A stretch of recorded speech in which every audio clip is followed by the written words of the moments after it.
that the object again was curved. So it had a curved graph. So if we look at that first graph there, it's got different things. The blue line would be the one that's accelerating. All right. The red line would be just moving at a constant speed for the first interval at rest, and then moving at a constant speed back at the end. The green line would be moving at a constant speed that's fairly fast. The second graph there is going to be velocity versus time, and it's a little bit different. So let's see. When you're looking at a velocity versus time graph, and again, y'all have this on your own notes so you can zoom in if you can't read it on here. But if you're looking at a velocity versus time graph, it's going to be a little bit different on what everything means. So if you're looking at velocity time, if it's flat, like it is up here, it doesn't mean that it's not moving. It means it's going at a constant speed. So if the velocity versus time graph is what you're looking at, you kind of got to look at things differently. Acceleration would be a straight line on a velocity versus time graph. Accelerating quicker would give you a steeper slope. When you're at rest, you would be at the 0 mark. All right. So yesterday, I think one of the things, I don't know how many people got to it, but you were supposed to do a graph for both the distance versus time, which was curved, and the velocity versus time, which was not. And if you did both of those, you would have seen that the velocity versus time graph was a straight line, a linear straight line. And that was because it was moving at a constant speed. All right? Or sorry, moving at a constant acceleration. All right? It was a little bit uglier than the distance versus time, but we'll talk about why that is in just a second. Okay. We're going to kind of skip the acceleration versus time graph, but I do want to talk about this over here. So there's a little box that has 4 different scenarios in it. And I'd just like to talk about what each of those scenarios mean, all right? Because it gets a little bit confusing. These are things that everyone has experienced. This is not anything crazy or new or exciting. It's just something that's very difficult for most people to conceptualize happening. All right? So I've got a little symbol next to each of those, one positive, one negative, and there's 4 different scenarios, okay? So these are all the different scenarios you could theoretically have with an acceleration and a velocity. If your acceleration is positive and your velocity is positive, what does that mean you're doing? Speeding up. Yeah, you're speeding up. Okay? Can somebody give me a situation where your velocity would be positive and your acceleration would be positive? The light just turned green and you stepped on the gas pedal. Light just turned green, you start moving. You're entering into a... these are all going to be car references, by the way, because I feel like in Houston we've all driven in a car. All right? If you're going up a ramp onto the beltway, right? You have a positive velocity, and you're going to be accelerating in a positive way to get up to speed so that you don't get run over when you try to merge on the beltway. All right? What about if you have a positive velocity and a positive acceleration and a negative velocity? So first of all, if you have a negative velocity, what does that mean you're doing? You're moving backwards. You're going backwards. So what would it mean to have a negative velocity but a positive acceleration? Backing up out of a parking spot. When you're backing up out of a parking spot, if you have a negative velocity and a positive acceleration, what does that mean you're doing? Speeding up, going backwards. Not quite. This is where it gets a little bit confusing. Driving backwards. Okay? So remember what the definition of velocity is. Definition of acceleration. It's a change in velocity over time. So if your velocity, let's say your velocity is negative 10, and you have a positive 5 meter per second acceleration, that means it's going to subtract from your total speed. All right? So this would be like if you're in reverse and you hit the brakes. Okay? So if you're in reverse, you're going in the negative direction, you hit the brakes, it's going to push you, it's going to like slow you down by applying a forward force. All right? Another way to think about this is if anybody ever, it probably happens in band, I would assume, somebody gets off key or something, but if you're like walking backwards and you put your hand on somebody to stop them from running into you, all right? Everybody kind of understand that statement? Somebody's walking backwards and then you put out your hand. if they're walking backwards, they have a negative velocity, right? Which way is your hand applying a force to them? Forward. Which way does it slow them down? They're still going to be moving backwards a little bit, but a forward acceleration slows them down as they're moving back. Does that make sense? It's a little bit complicated, a little bit hard to think about, but I think it's important to do this here. Okay, so before we go on to the next two, the essential thing is if the acceleration and the velocity don't have the same sign, it's going to be slowing down. So if the acceleration is positive, velocity is negative, acceleration is positive, you're going to be slowing down. The velocity tells you the direction you're going in. And so, for instance, on the next one, we have a negative acceleration but a positive velocity. Okay? Negative acceleration, positive velocity. Again, going with cars, what is that an example of? Just slowing down. Slowing down. Pulling up to a stoplight. Right? Positive velocity, you hit the brakes, it's going to give you a negative acceleration. This is another example. On the way up, this object, this marker, it has a positive velocity.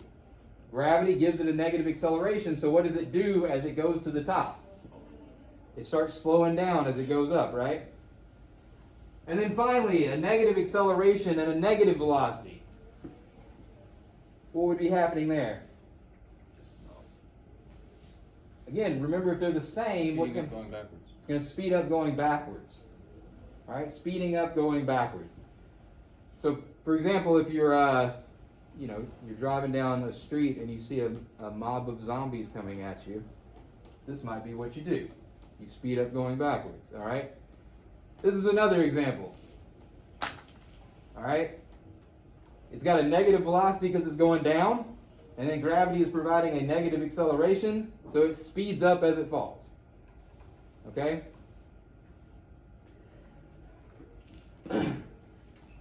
The important thing here that I want you to see, and it'll come up on one of the problems we do today, you have to pay attention to the direction, because it's going to tell you, it's going to determine sometimes the way the problem works out.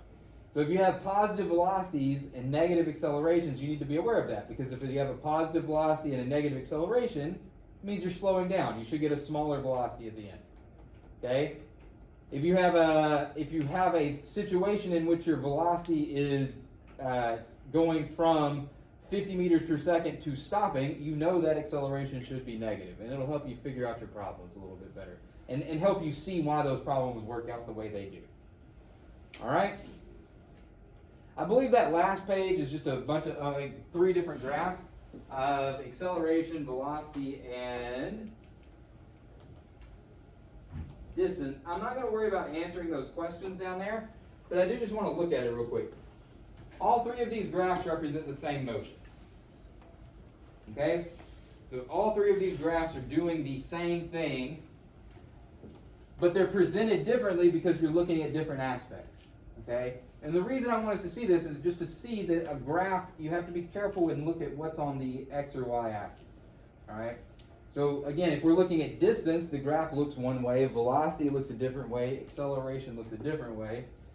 And what you can see is it kind of has it lined out how it works. So if we just focus on that middle section where the graph is kind of making a dome on the distance graph, right?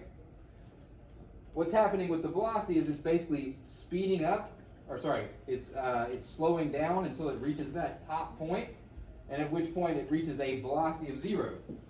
So as the distance gets to its highest point here, it's going to reach a velocity of 0, and then it's going to start speeding up in the negative direction again. But if we look down at acceleration, the acceleration is constant throughout. And so the reason for that is you remember the speed was the slope of the distance versus time graph. The acceleration is the slope of the velocity versus time graph. And so the slope doesn't change, but the acceleration doesn't change. But again, I just wanted to, the important thing with this graph is just to recognize that since these are all 3 the same, you have different things happening in each different type of graph. So don't expect the velocity graph to look exactly like the distance graph, because they shouldn't. They're not representing the same motion. All right? Okay, so yesterday we did a lab, I believe, and in said lab we had in the lab, we were trying to determine whether the velocity was, whether the velocity was constant.